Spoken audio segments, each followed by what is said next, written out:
meyakini perkara-perkara atau melakukan perbuatan-perbuatan yang sampai pada tahap syirik atau menyekutukan Allah Ta'ala, maka dia diancam dengan azab neraka jahanam yang mereka kekal di dalamnya selama-lamanya.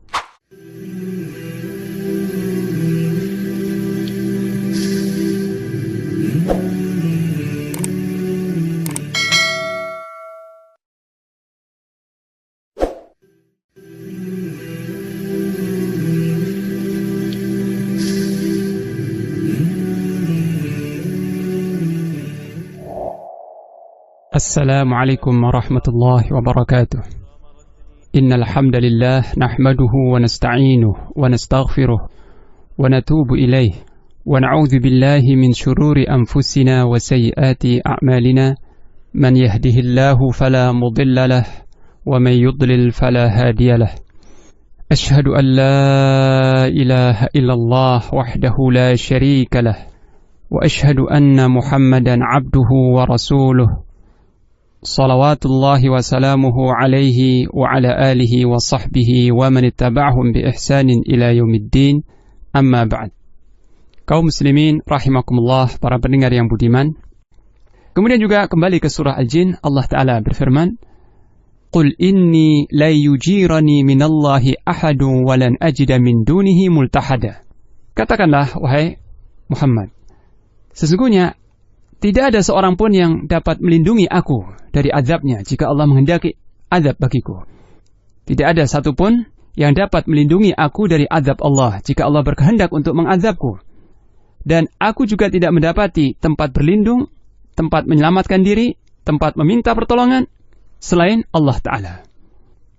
Yakni, beliau menegaskan, tidak ada seseorang yang aku dapat meminta pertolongan kepadanya.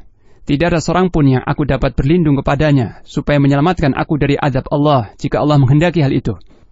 Dan aku tidak memiliki tempat berlindung selain Allah Ta'ala satu-satunya.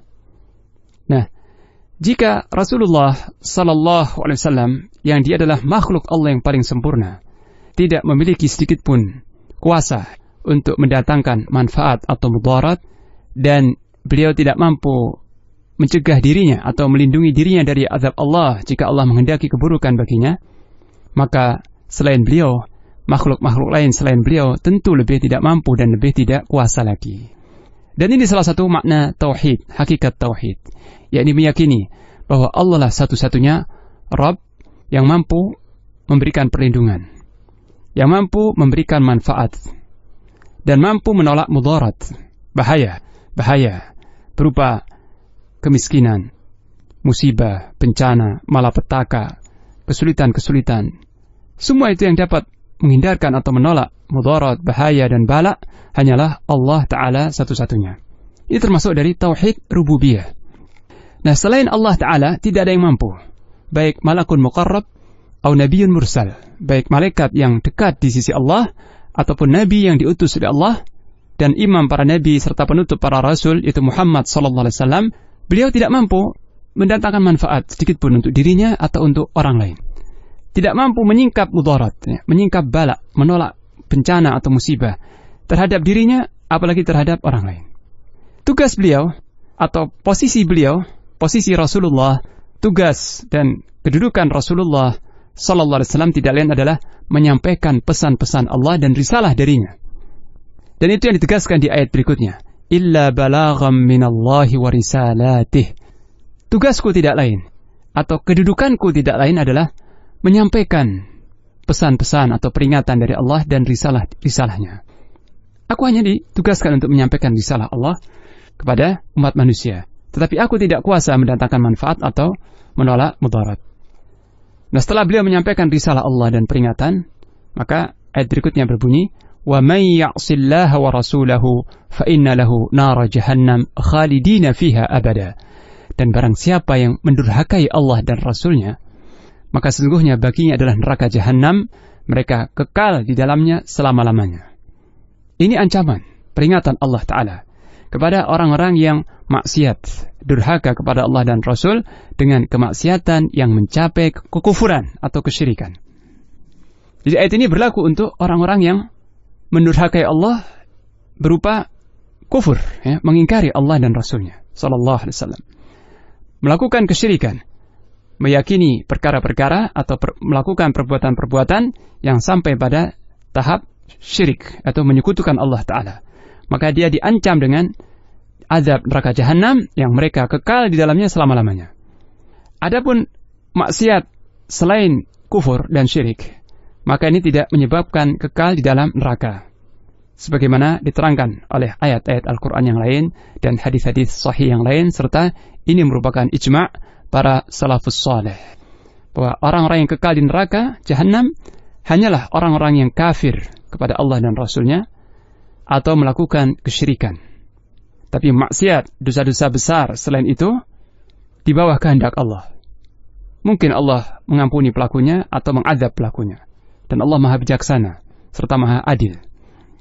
Kemudian ayat berikutnya, hatta idza ra'aw ma yu'adun fasaya'lamuna man ad'afu nasiran wa aqallu 'adada.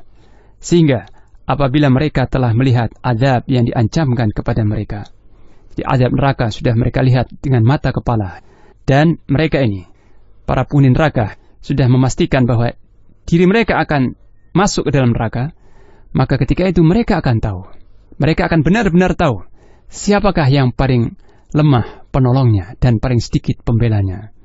Yakni ketika orang-orang yang durhaka itu datang menghadap Allah Ta'ala tanpa dikawal seseorang pun. Dia berdiri dikumpulkan, dihisab di hadapan Allah Ta'ala tanpa ditemani seorang prajurit, seorang pengawal, atau seorang kawan. Dan tidak ada satupun yang mampu menolong mereka. Dan mereka juga tidak mampu menolong diri mereka sendiri ketika mereka dihimpun sendiri-sendiri, sebagaimana mereka diciptakan pertama kalinya sendiri-sendiri. Nah, inilah ayat-ayat yang berupa peringatan dari Allah Ta'ala terhadap orang-orang yang mendustakan dakwah Rasulullah SAW atau mendurhakai, menentang petunjuk Rasul Muhammad SAW. Kaum muslimin yang dirahmati Allah, adapun beberapa faidah dari ayat-ayat yang mulia ini. Pertama adalah menjelaskan tentang hakikat dakwah para nabi dan rasul. Bahwa hakikat atau inti dakwah seruan para nabi dan rasul tidak lain adalah menyeru manusia untuk mengucapkan dan meyakini la ilaha illallah, yang dalam ayat ini diungkapkan dengan innama ad'u rabbi wala usyriku bihi ahada. Sesungguhnya aku hanya beribadah, hanya menyembah kepada Rabbku Allah semata, dan aku tidak menyekutukan Allah dengan sesuatu apapun. Inilah hakikat dakwah para nabi dan rasul.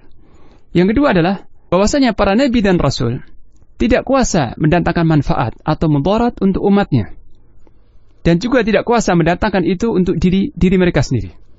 Jadi para nabi dan rasul tidak memiliki sedikit pun dari sifat-sifat rububiyah, sifat-sifat ketuhanan. Kemudian yang ketiga, tugas para rasul, tugas para nabi dan rasul dan juga imam para nabi dan rasul, yaitu Rasulullah SAW, adalah menyampaikan wahyu dan risalah dari Allah Ta'ala. Maka barang siapa yang beriman kepada Rasul, baginya surga, dan siapa yang mendurhakai Rasul SAW, maka baginya neraka. Na'udzubillah min dzalik. Kemudian faedah yang keempat adalah barang siapa yang mendurhakai Allah Ta'ala atau berbuat maksiat dengan kemaksiatan yang berupa kekufuran atau kesyirikan, maka ia akan kekal di dalam neraka jahanam selama-lamanya. Na'udzubillah min dzalik. Tapi barang siapa yang melakukan maksiat atau kedurhakaan yang tidak sampai kepada kufur atau syirik, maka masih mungkin diampuni oleh Allah Ta'ala dan tidak akan kekal di dalam neraka jahanam. Akan tetapi meskipun demikian, tidak boleh seseorang meremehkan dosa-dosa selain syirik. Tidak boleh menganggap enteng atau ringan dosa-dosa yang bukan syirik atau kufur. Karena Allah Ta'ala adalah zat yang maha agung dan azabnya maha pedih, maka setiap hamba wajib mengagungkan Allah, mengagungkan perintah-perintahnya, juga mengagungkan larangan-larangannya, jangan sampai dilanggar, dan takut akan azabnya. Semoga Allah SWT memberikan manfaat kepada kita dengan ayat-ayat yang kita kaji dalam kesempatan kali ini. Wassallallahu ala nabiyyina Muhammad wa ala alihi wa sahbihi wa baraka wa sallam.